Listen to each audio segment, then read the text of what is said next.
Este estudio nos va a demostrar más o menos lo siguiente. Aquí hay varias cosas que lo primero que tenemos que hacer tiene que ver con la interpretación. Cada vez que ustedes visualicen entonces un ejercicio, traten en lo posible de hacer una descomposición, traten de desgranar un poquito ¿ya? ¿Qué se trata? Partamos entonces mirando esta posición y la vamos a analizar. Vamos a partir siempre con un análisis material, ¿cierto? Ahí en blancas tienen 3 peones, las negras tienen 3 peones. Aquí hay una cosa destacable que es importante. El peón de B2 está paralizando al peón de B3 y B4. ¿Eso qué significa? Que las negras no tienen mayoría. Esa mayoría, en el fondo, esos 2 peones, es como si existiera solamente un peón. Las negras podrían tener 3, 4 peones quizás en la columna B y a nivel práctico pasaría de cierta manera a no tener tanta relevancia. Eso ya es destacable. Si lo analizamos bien nos damos cuenta entonces que el peón B no tiene mayoría. Ahora, las blancas también tienen un peón doblado en la columna E, pero la diferencia radica que esos peones se pueden mover. Si ustedes se dan cuenta, el peón de B3 y de B4 no se puede mover, ¿ya? Aunque quisieran, no se puede mover. Estos peones doblados de las blancas en el flanco de rey sí se pueden mover.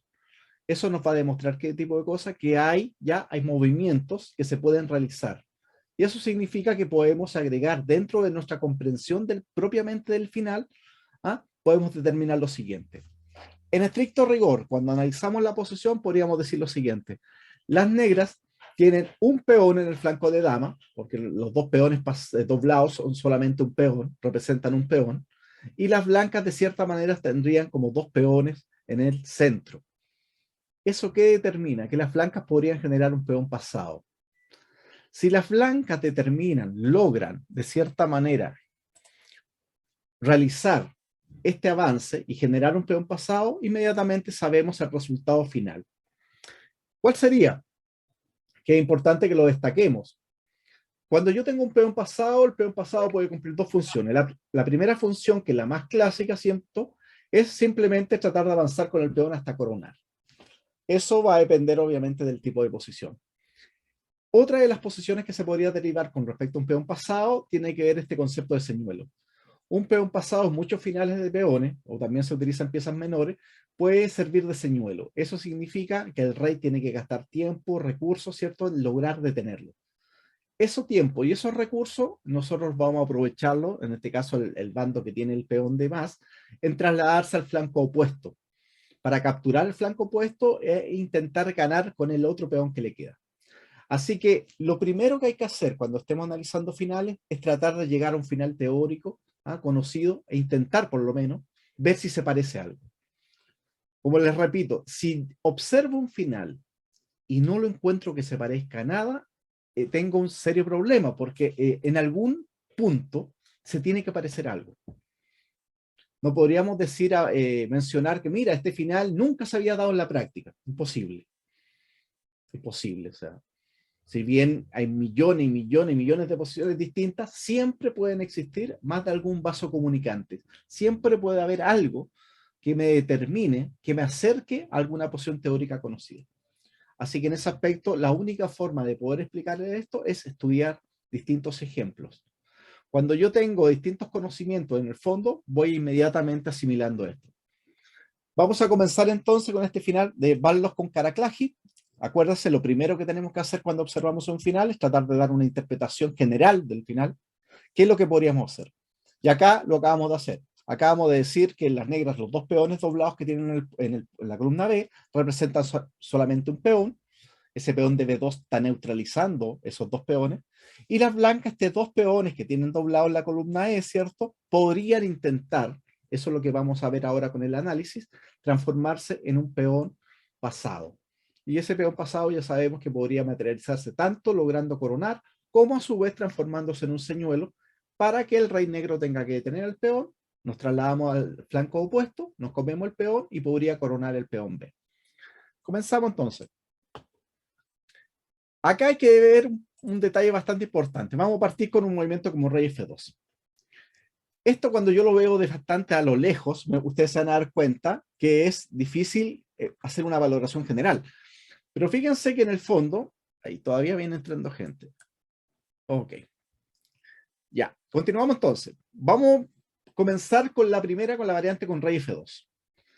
Rey E6, fíjense, rey F3, rey E5. Aquí la sutileza es la siguiente. Y en primera instancia creo que es súper llamativo porque en el fondo nos va a determinar si las blancas logran ganar o no. Fíjense la diferencia. Cuando el rey blanco está en F3, el rey negro tiene que estar en E5. Uno dice, ya, pero ¿cuál es la sutileza? ¿Por qué es tan distinto? O sea, claramente aquí nos damos cuenta que el blanco si hace un E4, se lo van a capturar. Aquí la diferencia radica en el hecho que el peón entre o no con jaque. Fíjense la sutileza. O sea, si el rey está en E5 o el rey está en F5, que aparentemente parece que cumplieran más o menos el mismo objetivo, que el peón de E4 no se puede mover porque te lo van a comer, radica aquí está la pequeña diferencia. Al estar el rey en F5, el E4 es un jaque. ¿Eso que determina? Que termina obligando a que nuestro rival tome una decisión directa. Cuando yo hago, en este caso, un ejemplo, un E4 y el rey está en E5, no es jaque. Eso que determina que el negro tiene la opción de capturar o no capturar.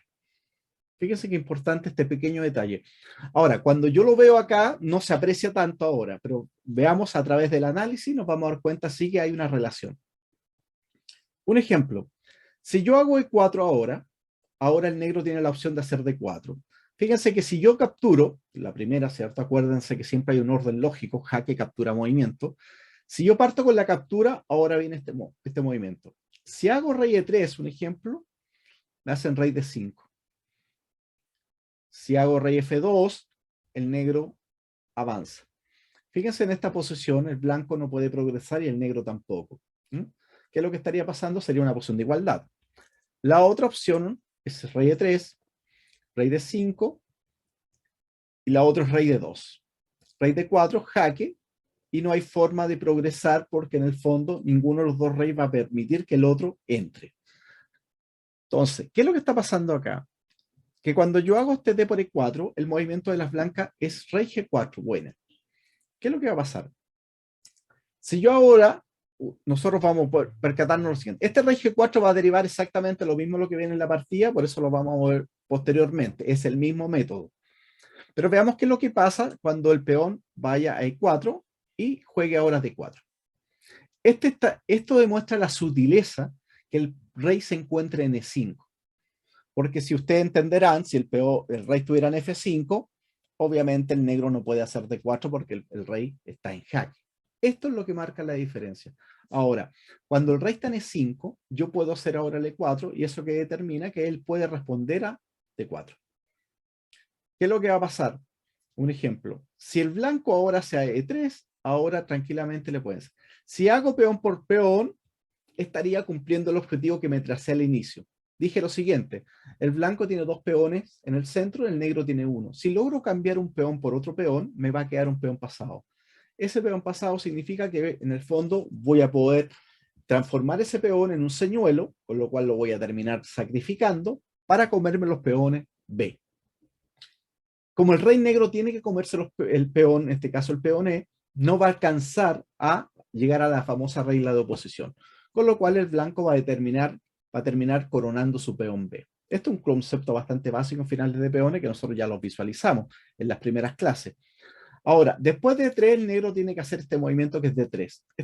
Aquí está la gracia del sistema defensivo de las negras. Con lo cual, rey F2, captura, y ahora parece que el blanco también estuviera perdido. Pero increíblemente el blanco no pierde porque no existe el D2. Si el peón no estuviera en B3, D2 gana inmediatamente porque tengo que irme a C2 y el rey movería a E2 y estaría coronando. Si hago D2, inmediatamente me queda la casilla C2 cubierta por el peón de B3 y el rey no tiene movimiento, con lo cual la partida es tablas. Si no puedo hacer D3, ustedes entenderán que no puedo progresar. Así de simple, porque el negro nunca tiene el movimiento de 2. Ahora, la otra opción, estamos viendo rey G2, en vez de E3, estamos visualizando acá primero, E3, acá. Eso es lo que acabamos de visualizar, que es la posición de tablas. La otra opción es que el blanco haga rey G2. Aquí viene la diferencia. Rey por E4, rey F2 y ahora D3. Ahora, si el blanco hace peón por peón, acá resulta que son las negras las que terminan ganando. Irónicamente, terminarían ganando las negras, que se supone que no debería pasar eso. Si rey G2, rey E4 y ahora rey F2. La diferencia es que ahora D3 te hago simplemente E3. ¿Qué significa eso? Que a D2 acá, corono y listo. Y ahora el rey lo único que hace el rey blanco es colocarse en B1 a 1 y no te pueden sacar de ahí, con lo cual la partida inmediatamente estable. ¿Qué es lo que está pasando con todo esto? Porque es la parte importante que nos interesa a nosotros, que nos damos cuenta que cuando el rey negro hace N5 y el blanco hace L4, también hay que destacar, si el blanco no hace E4, ¿cómo progresa? No tengo cómo progresar. O sea, prácticamente estoy obligado a hacer este movimiento de 4. Cuando vuelvo a un ejemplo acá, a rey G3, rey acá, ahora rey F2. Aquí viene la diferencia entonces, porque si ahora el negro se comete el grave error de colocarse en E5, vuelvo acá. ¿Cuál es la diferencia de esta posición con la posición que estábamos visualizando antes?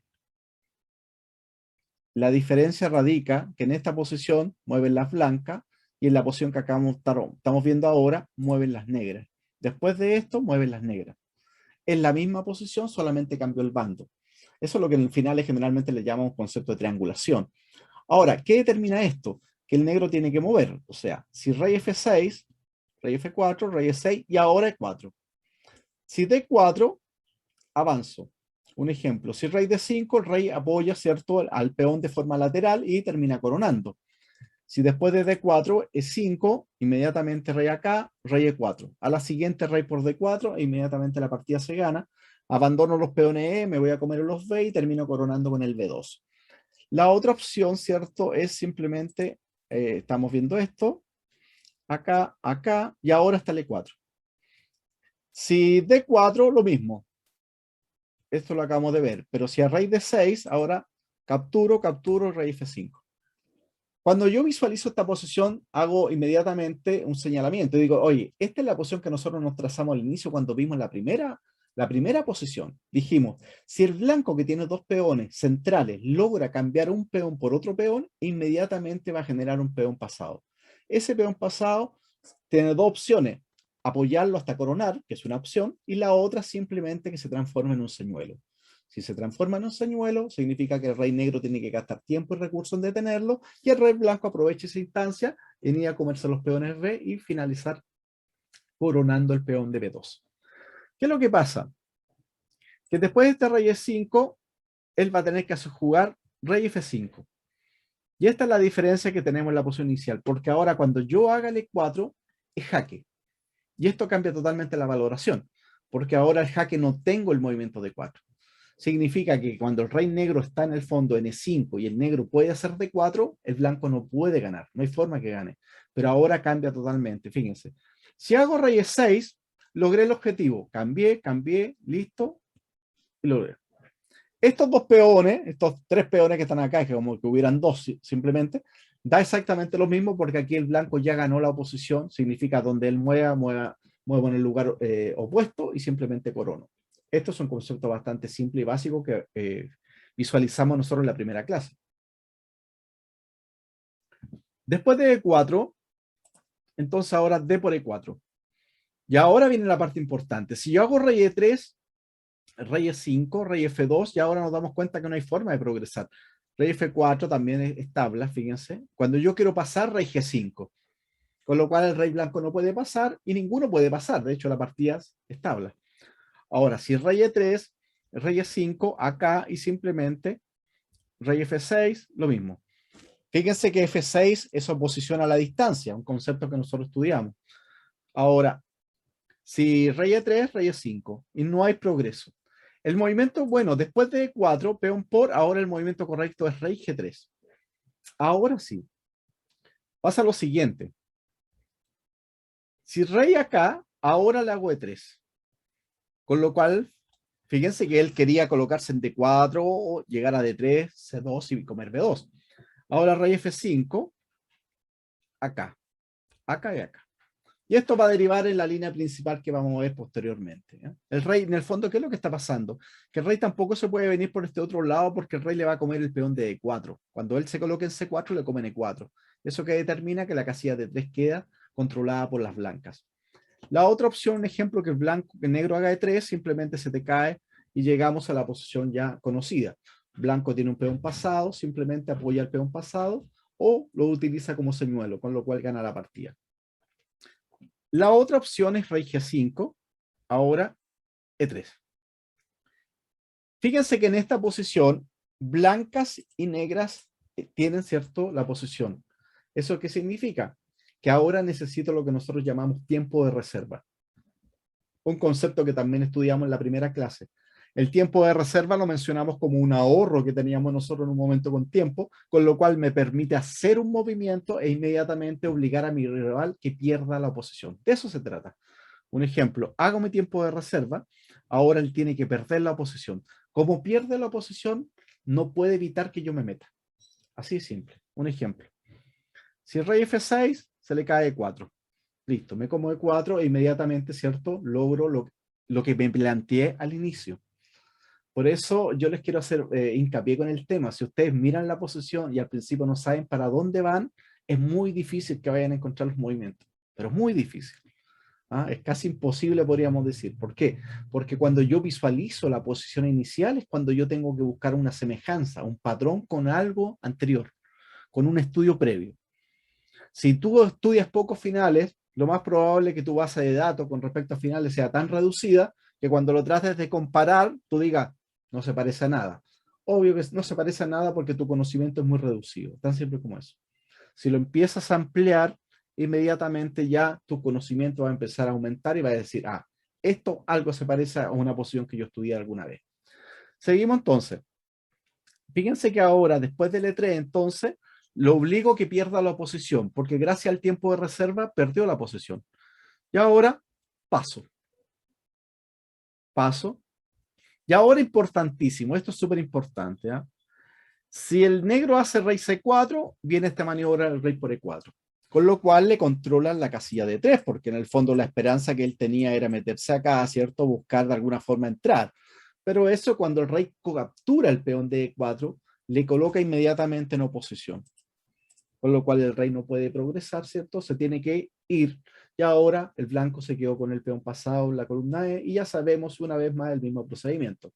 ¿Avanzo el peón hasta coronar o simplemente lo transformo en un señuelo? Después de rey F5, hago rey C5. Y ahora importante, si rey por E4 mala, ahora es el negro el que juega rey C4 y ahora son las blancas las que tienen que mover. Ambos están en oposición, increíblemente. O sea, aquí mueven las negras, pierden. Aquí mueven las blancas, van a terminar perdiendo porque el peor, van a hacer rey D3, rey C2, le van a comer el B y ya la posición parece que coronan ambos en la misma forma los peones. Entonces eso significa que estarían en igualdad. Ahora, pero aquí está el tema, un pequeño detalle. Cuando él hace rey C5, tiene que hacer rey E5 buena. Lo que yo tengo que hacer es mantener la oposición. Si él se llega a ir a C4, yo le como en E4. Y ahora son las blancas las que ganan. Cuando él se aleja, yo lo sigo. Fíjense que la oposición se sigue manteniendo.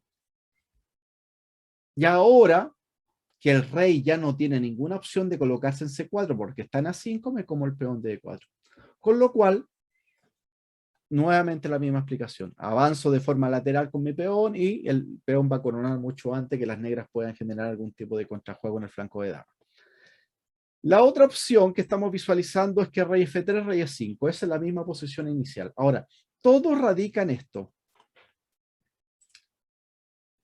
Lo que yo le estoy comentando es esto. La capacidad que vamos a tener nosotros de observar una posición y decir inmediatamente cómo la vamos a descomponer. ¿Ya? ¿Cómo vamos a hacer esta deconstrucción de esta posición? O sea, en el fondo decimos, el peón de B2 está neutralizando a B3 y a B4. Eso inmediatamente significa que las negras como tuvieran un solo peón.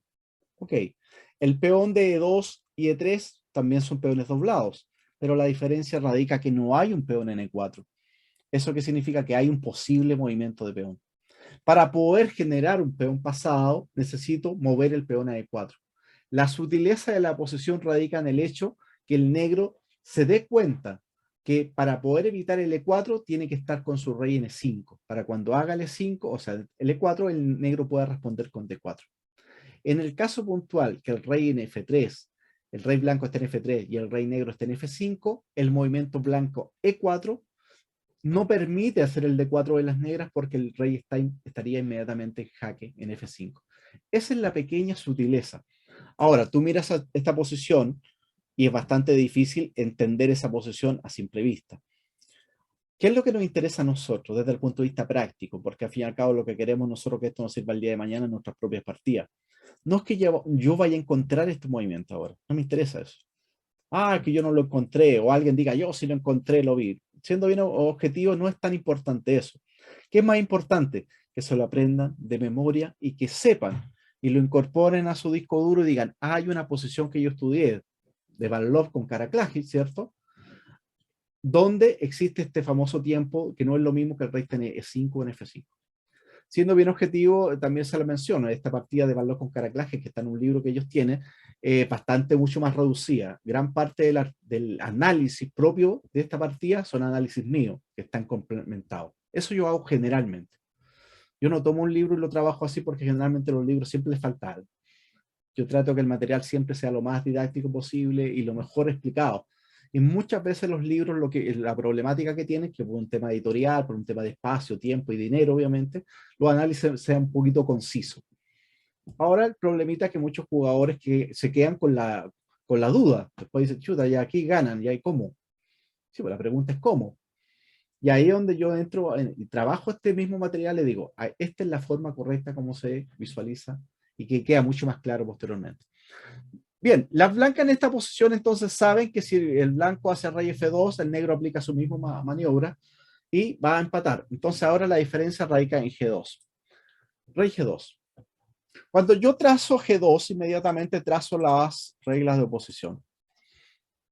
Y sé que el negro no puede llegar a ninguna de esas casillas. No puede llegar a G4, a G6 ni a G8. Fíjense la importancia de manejar el concepto de la oposición a la distancia. Un tema que nosotros lo mencionamos y lo trabajamos en la primera clase en finales de peones. Ahora, él hace rey E6 y ahora está el tema. Si yo me coloco en F3, él se va a colocar en E5.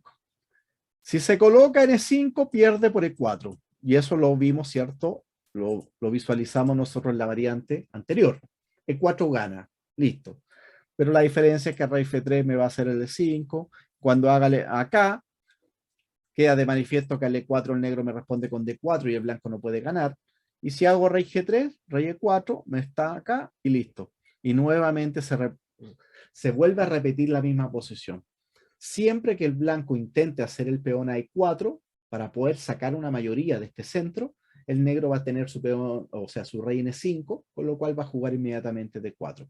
Entonces, la diferencia radica acá que en este momento es ahora donde tiene que hacer E4. Fíjense la sutileza. Porque ahora tiene que tomar. Si no toma, inmediatamente, por ejemplo, si hiciera D4, ¿ah? Tengo inmediatamente, puedo hacer rey G3, rey E5, rey F3, tiene que mover y rey F4 y conseguir el objetivo. ¿Cuál? Transformar estos dos peones doblados en un peón pasado. ¿Cuál? El peón de E4, que lo puedo apoyar, avanzo E5, juego rey E4 y me termino comiendo el peón de D4. En la partida, para que sea más gráfico, captura.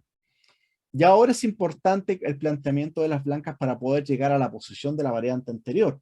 Ahora, si rey G3, rey F5, ¿cuál es el problema? Que yo tampoco, no puedo con el rey blanco tratar de ir a dar una vuelta acá, porque sería un poquito, no tendría mucho sentido, porque el rey negro me estaría rápidamente comiendo el peón E y coronando su peón de E4. ¿Eso qué significa? Que las blancas tampoco tienen esa posibilidad de como ir a bordear el tablero. ¿Por qué? Porque el negro puede entrar tranquilamente y le come el peón y termina ganando él. La otra opción, un ejemplo, que hay 3, rey G5. Y aquí nuevamente nos damos cuenta que ambos reyes están en oposición, con lo cual ningún rey puede pasar. Con lo cual la partida inmediatamente es tablas. La otra opción es que rey F2, rey A5, acá y acá. Lo mismo, no hay forma de progresar. Si el rey blanco si quisiera ir para D4, el negro, ¿cierto?, va a jugar rey F4, esperando el mismo momento de poder colocarse en E3. ¿Mm? Tampoco hay progreso. Y la última opción a E3 es rey D5. Y ahí nos damos cuenta en el fondo que no tampoco se va a poder ganar. La única forma de ganar acá es haciendo rey H3. Y nosotros en la primera clase lo mencionamos, yo recuerdo, que les expliqué, cuando dos reyes están separados por una casilla, están en diagonal separados por una casilla, es una posición bastante importante porque te da la oportunidad de que el rey, cuando él mueva, tú colocarte en la oposición y en el fondo ganar la posición. Esa posición la vimos visualizar, la vimos generalmente cuando si el rey blanco estuviera en G4. Eso es lo que explicamos. Si el rey blanco estuviera en G4 y el N6 está separado por una casilla y están en diagonal. Acá la diferencia es el mismo concepto, pero solamente que hay separado dos casillas. O sea, ambos reyes están en diagonal y están separados dos casillas. Uno puede decir, sí, pero ¿qué concepto es este? ¿Es un concepto de oposición? Sí, es una búsqueda directamente. Al colocarme en diagonal separado por una casilla o en su efecto por dos casillas, lo que yo en el fondo estoy pensando es cómo lograr o no ganar o no la oposición. Entonces, es un tema interesante. Yo solo invito para que ustedes lo conozcan e investiguen un poquito más sobre este tema. Es súper interesante cómo se pueden trabajar muchos finales de peones con este concepto. Veámoslo en la partida para que lo logren entender. Un ejemplo, si hace rey E5, rey G4. Acá y acá. Un ejemplo, si hace rey D5, lo logré. Si rey C4, rey por E4 y lo logré. Tengo mi peón pasado y la partida está definida. Si rey F4, un ejemplo E3, ahora simplemente rey F3.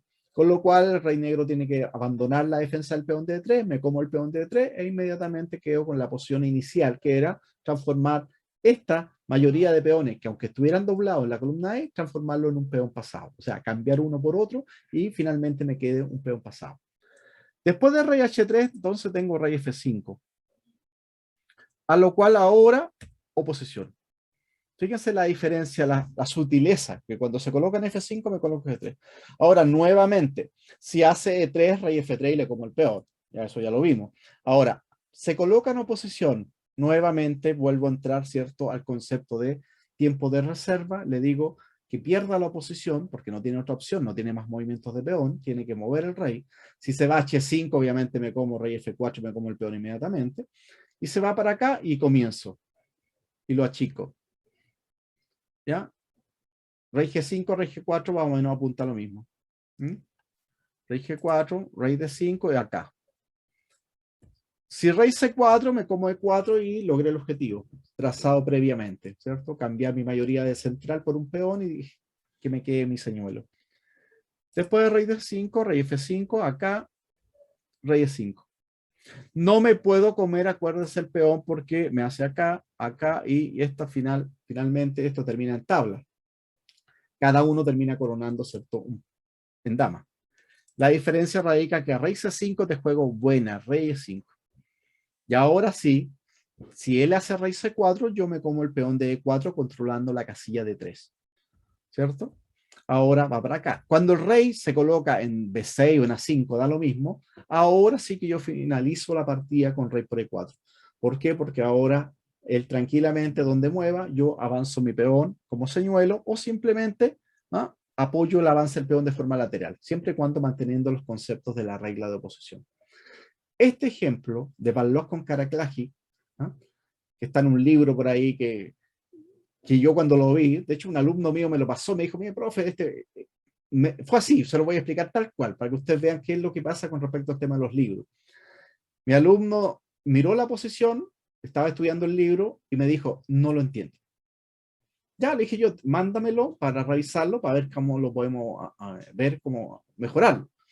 Resulta que me lo envía y el documento era así de pequeñito. Era un diagrama con y la respuesta era muy pequeña.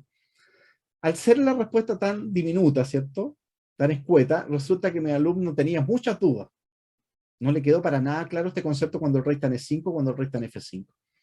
Yo tomé este material, empecé a trabajar, lo trabajé, obviamente todo con módulos, buscando ahí, tratando de explicarlo con manzanitas, ¿cierto?